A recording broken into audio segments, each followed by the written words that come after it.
Hello and welcome to day 4 of the eShopperReviews 2023 Game Awards. Today we'll be talking about genre awards on the Nintendo Switch platform.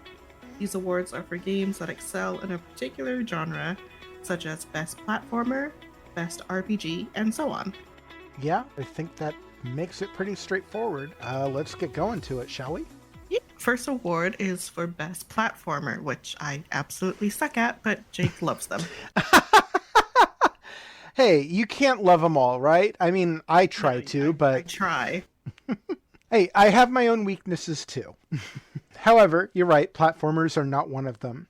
And I played some good ones this year. The runners-up for Best Platformer on Nintendo Switch in 2023 are Sonic Superstars, A Highland Song, Nuclear Blaze, It's a Wrap, and Kirby's Return to Dreamland Deluxe. And the winner for Best Platformer is... You sound a little anxious there. And the winner for Best Platformer on Nintendo Switch is Super Mario Bros. Wonder. I gotta play that game at some point. Really? You who hates platformers needs to play a Mario game? Oh, maybe not that one. No, actually, I think this is a pretty good one for newcomers. It has some challenging areas later in the game, but it is actually one of the games that I consider to be one of the easiest Mario games to get into. And it's also very nice for newcomers because it's got so much variety into it. It's very creative. I don't feel like this deserves quite as much praise as it has gotten this year, but it is still a magnificent game and definitely my favorite platformer to release on Nintendo Switch in 2023. Next up, we have the Best Arcade/Party Game, which I actually got to be a part of helping with. Well, you played one of these. Oh, I did. Okay. So the runners-up in this category are Minute Fun Racer, Proto Corgi, Pinball M, Rubber Bandits, and the winner for Best Arcade or Party Game is WarioWare Move It. Yes. Yeah, this one is just so creative, so very fun. It's a good return to form for the series. Not that the last one was bad, but just kind of different and out of the norm for the series. And this one kind of calls back to what may be the best game in the series, WarioWare Smooth Moves. And I don't think this is quite on par with that, but it's close. And just getting close to that series apex is a real treat. And I absolutely recommend this game to anyone who wants something wacky and full of all kinds of weird, fun surprises. Best Action Game. There was a good mix of some really good action this year, and all of these games I think deserve to be mentioned within that overarching umbrella of action. The runners-up are... The runners-up for Best Action Game are Gravity Circuit, 30XX, Nuclear Blaze, Squad 51 versus the Flying Saucers, and Vampire Survivors. And the winner is... The winner for Best Action Game is Sanabi. With Sanabi, it does two things very well. It has a really incredible story that sucks you in, and it has amazing action using a grappling hook to fling yourself around the room and slash your way through enemies. Just moving through this game, jumping and moving around and then zipping to an enemy to kill them in one hit is so satisfying. And I feel like that more than anything makes this a perfect game to name the best action game on Nintendo Switch in 2023. Best Metroidvania. There actually were not a lot of Metroidvanias on Nintendo Switch in 2023. However, I felt like there were just barely enough that made it worthy of having its own category here.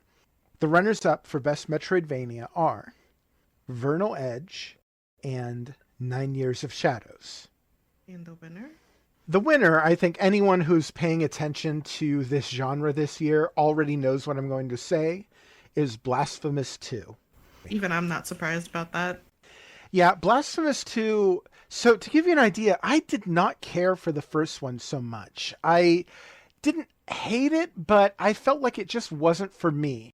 The premise of this series is that it's kind of like a cross between a Metroidvania and a Souls-like game. And while I love Metroidvanias, Souls-like games aren't really something that clicks with me a lot of the time. And in this case, it was even more so because the Blasphemous series uses a lot of really grotesque and bloody imagery, and on top of that has some really creepy pseudo-Christian themes going through it that I just find unsettling. And that's just a personal preference. I don't say that to say that these are bad games because of it. It's just the first Blasphemous I just couldn't get on board with because of all this stuff. But Blasphemous 2, I feel like improved on everything in the first game so much. In every way, I felt like. The graphics were more impressive. The visual style was great. The music was amazing. I mean, it won Best Music just the other day here. And the gameplay has so much more depth and options to it.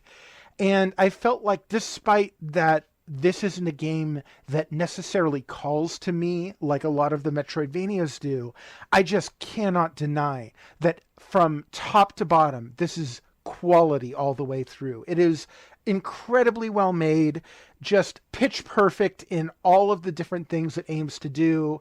And while it might not appeal to everyone, I feel like it is undeniable that this is a superbly well made game. Best roguelike new for 2023.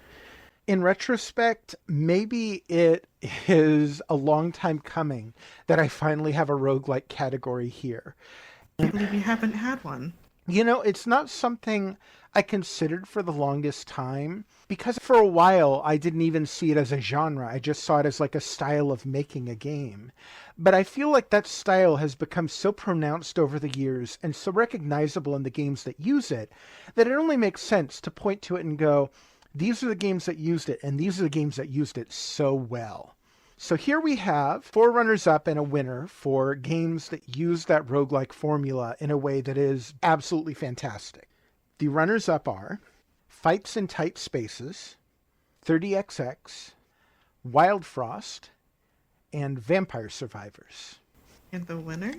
The winner for Best Roguelike on Nintendo Switch in 2023 is Backpack Hero. Oh, that was such a good game. It is a good game, but more than that, I feel like it's a good roguelike because it makes excellent use of that formula where each run through your dungeon, you could be constructing your backpack in completely different ways that enable completely different ways to play through it. On one run through, you could be focused on trying to beef up your defenses and make sure that all the defensive bonuses are adjacent to each other and stack in ways that make it so that you're unstoppable because nobody can touch you. On another run, you could be trying to string together a network of magic items so that you have these powerful magic spells you can use to do damage and protect yourself. There's another one where you can use attack bonuses. There's another one where you can have bows and arrows that are set up to make use of empty spaces in your inventory. And the way that the game not only wipes the board clean after every time you go through the dungeon so you can try something different next time, but actively encourages it by giving you quests that require to use specific items and hopefully opens your eyes to different ways you could be playing through the dungeon. I feel like that is exactly what roguelike does well, is giving you different perspectives on the same gameplay in their own self-contained playthroughs. And on top of that, each playthrough builds into the overarching game where you're trying to build up your town by selling off the loot you gathered in the dungeons. Overall, I thought all of the games in this category did a good job with the roguelike formula, but Backpack Hero, I felt like more than any of the other roguelikes this year, really justified that formula and made it so that this is a game that truly benefits from being a roguelike. Next up is Best Action RPG. With Best Action RPG, I know some people call them action adventures, but that could cover such a wide swath of things. I feel like action RPG indicates a little more specifically what we're going for, and I feel like that is a pretty good indication. So let's just get to it, shall we? Yes, please. The runners-up in this category are Dredge, Hogwarts Legacy, Cocoon, Fae Farm, and Pikmin 4. Ooh, some good games, but who's the winner? Some very good games, but none of them could come close to The Legend of Zelda Tears of the Kingdom. Ah, yes. Yeah, it's funny. I know that a lot of people were pointing to Hogwarts Legacy as a Game of the Year contender, and I liked that game. I liked it enough to include it as a runner-up here. But yeah, it's no contest. If you're looking for a game where you are exploring a massive world with tons of stuff to find and upgrades and cool things to do and interesting places to see and interesting people to meet, yeah, it's hard to beat Legend of Zelda Tears of the Kingdom. Nothing else even came close this year. Best RPG. The runners-up for Best RPG are Disgaea 7 Vows of the Virtueless, Octopath Traveler 2, Shadows over Loathing, This Way Madness Lies, and Backpack Hero. Oh, Backpack Hero. It is an RPG. Who's the However, winner? as an RPG, I feel like those games were topped by Sea of Stars.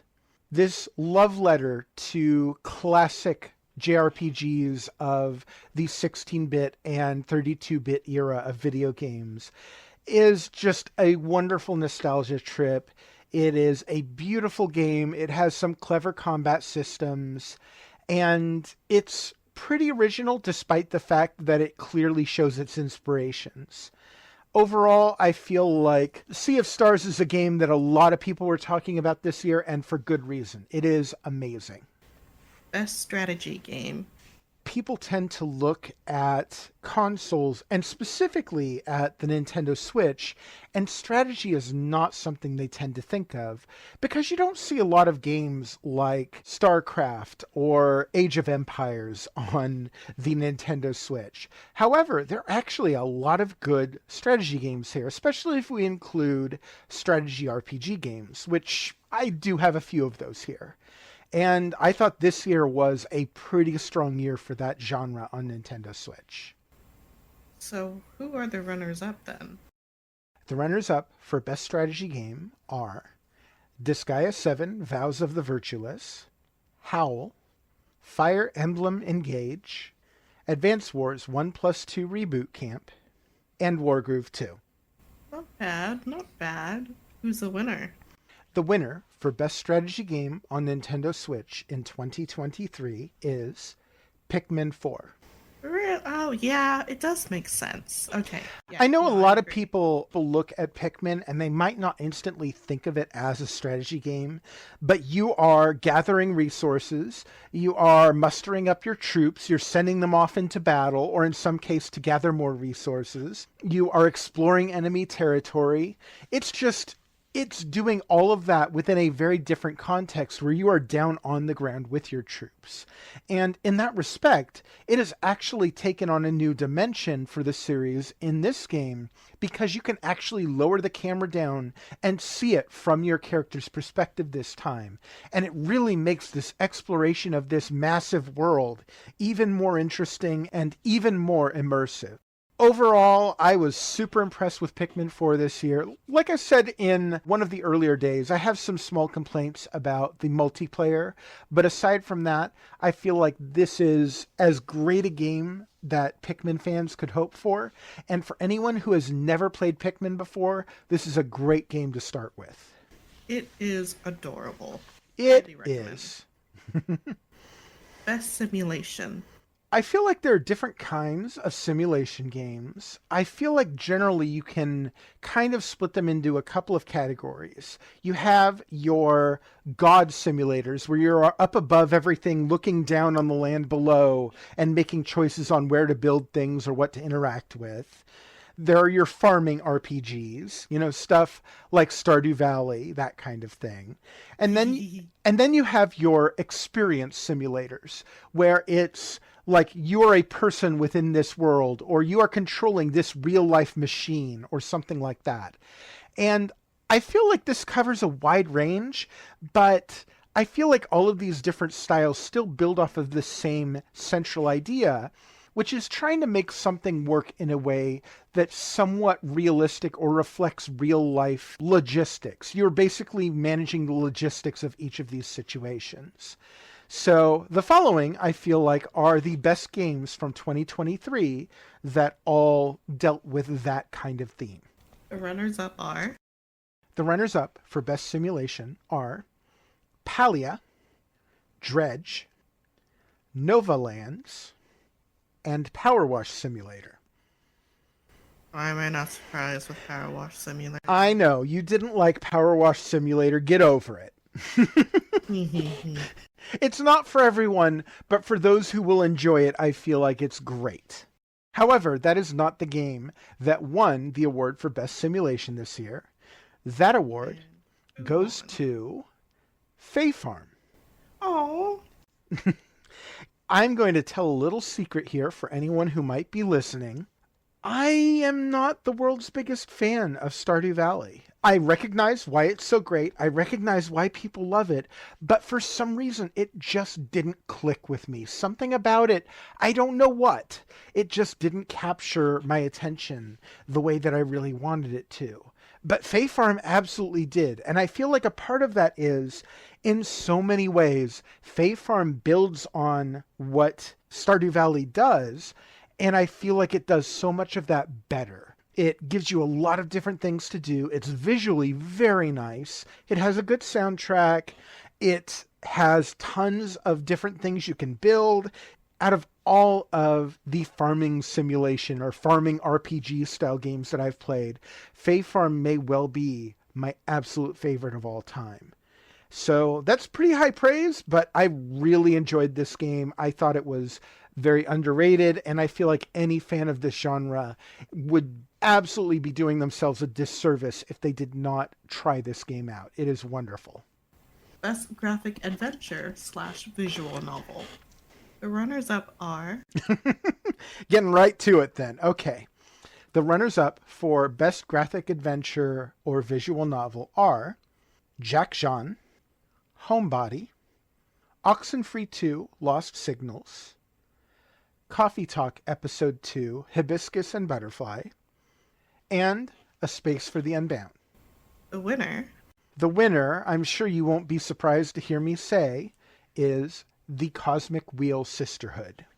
Yeah, you've been spouting some good things about that game. Oh yeah, ever since I played this game and reviewed it, I just cannot say enough good things about the Cosmic Wheel Sisterhood. This is a game that is epic in its scope, but personal in its storytelling. I think it has great characters. The premise of this game is you play as a witch who has been banished from her coven, and after 200 years of exile, she makes a deal with a demon to free herself from this horrible situation, and then things start happening. It's an interesting premise from the start, but what makes it more interesting is all of the characters and their interactions, and the fact that everything you do in the game, every choice you make, has a clear and impactful change on the story. One of the things that you do in this story is occasionally characters will ask you to do a card reading for them, like a tarot card reading. And you can choose to interpret the cards that you draw in different ways.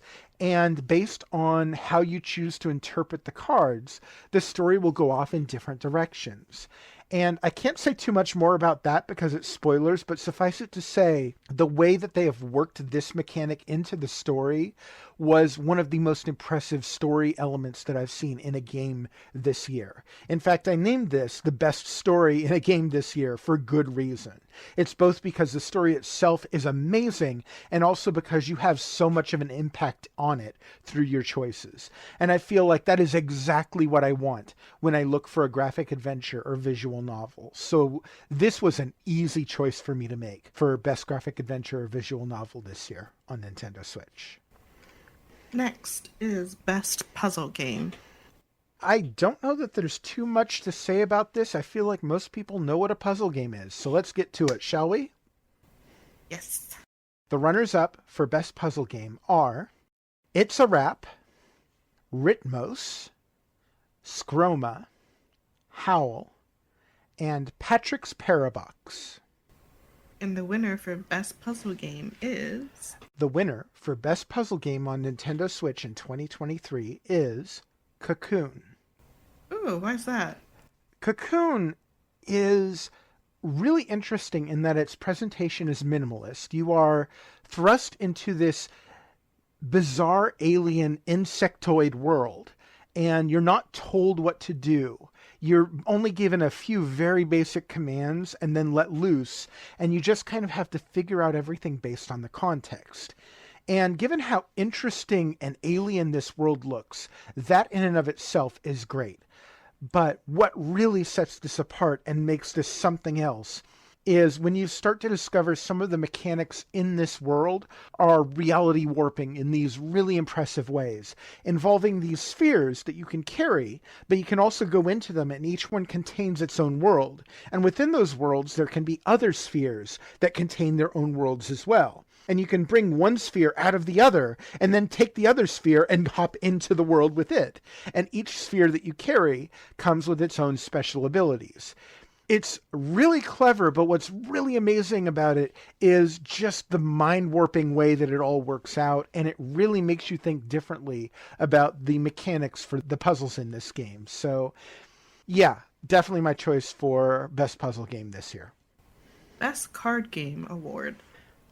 The runners-up for Best Card Game on Nintendo Switch are The Cosmic Wheel Sisterhood and Fights in Tight Spaces. And the winner? The winner is Wild Frost. Wild Frost is a game that it's hard to avoid it. It's going to get compared to Slay the Spire because it is a card game deck building roguelike. And that is the subgenre that Slay the Spire has been the absolute king of ever since it came out, and no game could touch it. And truth be told, Wild Frost doesn't touch it either, but it comes really close. It is an excellent card game. It's really tough, but it is very fun. It has some interesting mechanics, and even though it doesn't quite reach the heights of Slay the Spire, I feel like just getting as close as it does is an accomplishment in itself. And I feel like anyone who enjoyed Slay the Spire would definitely do well to check out Wild Frost as well. It is really good also. Best Driving/Racing Game. The runners-up for Best Driving and Racing Game are Disney Speedstorm, Minute Fun Racer, and F-Zero 99. And the winner? The winner is Horizon Chase 2. Now, Horizon Chase 2 doesn't really do anything truly spectacular in any particular category, but I feel like it does everything well. It looks good, it plays well, it's simple, but it's also accessible. It's not too difficult, but it offers a challenge. This is a polished game, and it's overall a well-made game. I was tempted to give this award to F-Zero 99 because unlike Horizon Chase 2, F-Zero 99 is ambitious. It does something really unique and interesting. It is unlike anything else on the market. But if I was honest with myself, I liked the idea of F-Zero 99 better than I liked actually playing it. And while Horizon Chase 2, just describing the game, might sound kind of a little boring, in the end, out of all the games I named this year, it is the one that I would most likely go back to play again. It is a solid racing game, and I feel like because of that, it is well worth getting this award this year. Best Sports Game. Now, this is a category that I know time and again a lot of people will look at and just scratch their heads because Nintendo Switch is not known for its sports games. But I feel like, honestly, it has been getting better and better every year. So, yeah, let's get to it, shall we? Please. So the runners-up for Best Sports Game on Nintendo Switch in 2023 are WBSC eBaseball Power Pros, WrestleQuest, Fishing Vacation, and Super Mega Baseball 4. And the winner?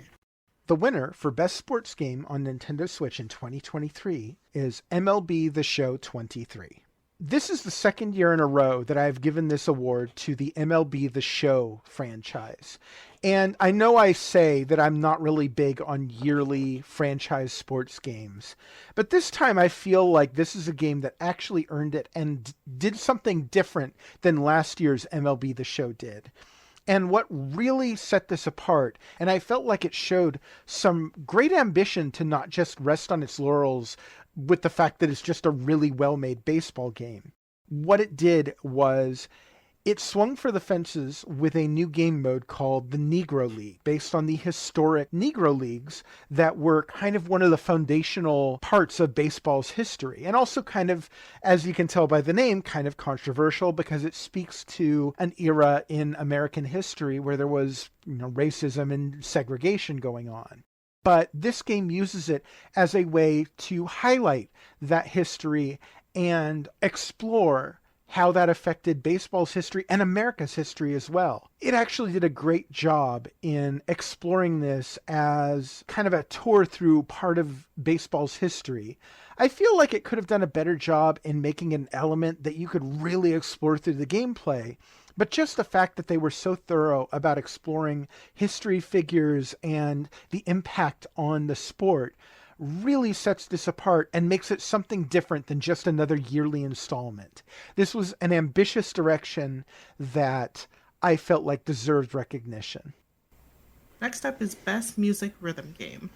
I feel like, Jen, you've played at least a few of the games that I'll be naming here. It is a bit of a soft spot for me, music rhythm game. Yeah, I feel like this is one category where you might be super interested to find out what gets named. And the runners-up are... Let's get to it then. The runners-up for Best Music Rhythm Game on Nintendo Switch in 2023 are Six Star Gate Star Trail, Jack Jean, Super Crazy Rhythm Castle, Trombone Champ, and Samba de Amigo Party Central. Ooh, good games. But who's the winner? Yes, the winner in this category is Theatrhythm Final Bar Line. Not bad, not bad, not bad. Okay. Wait. I thought you'd be overjoyed with this. You love playing this game. I did, and I'm saying it's not bad.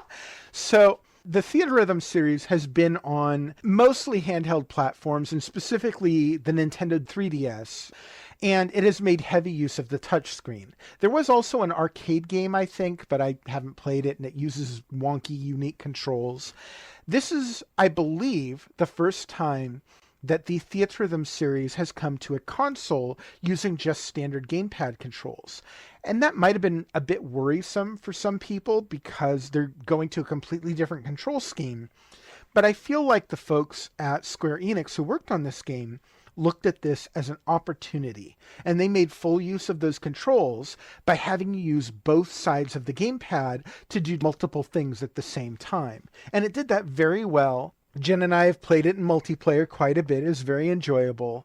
However, I'm kind of burying the lead here, which is the one thing that really, truly sets this game apart is its absolutely massive library of Square Enix music, going all the way back to the original Final Fantasy, all the way up to Final Fantasy, I want to say 15.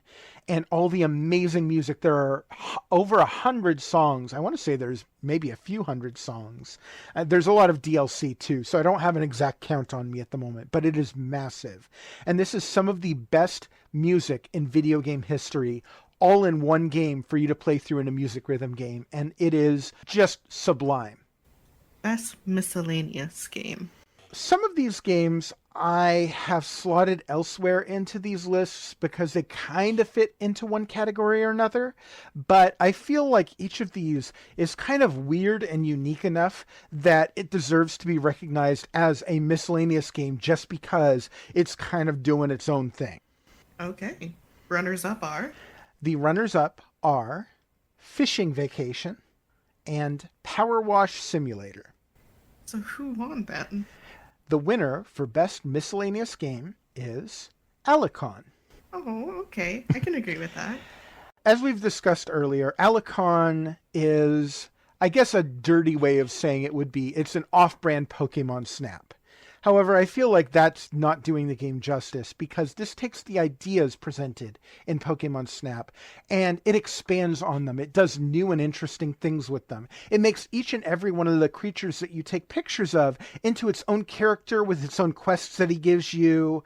One of the other things that this game does is it lets you go and explore the world, something that Pokemon Snap never let you do. It always made you stuck on rails throughout each of the little habitats. And this game actually lets you explore the world that these creatures are in. This is a game that actually goes toe-to-toe with a Nintendo franchise, and in many ways it's better.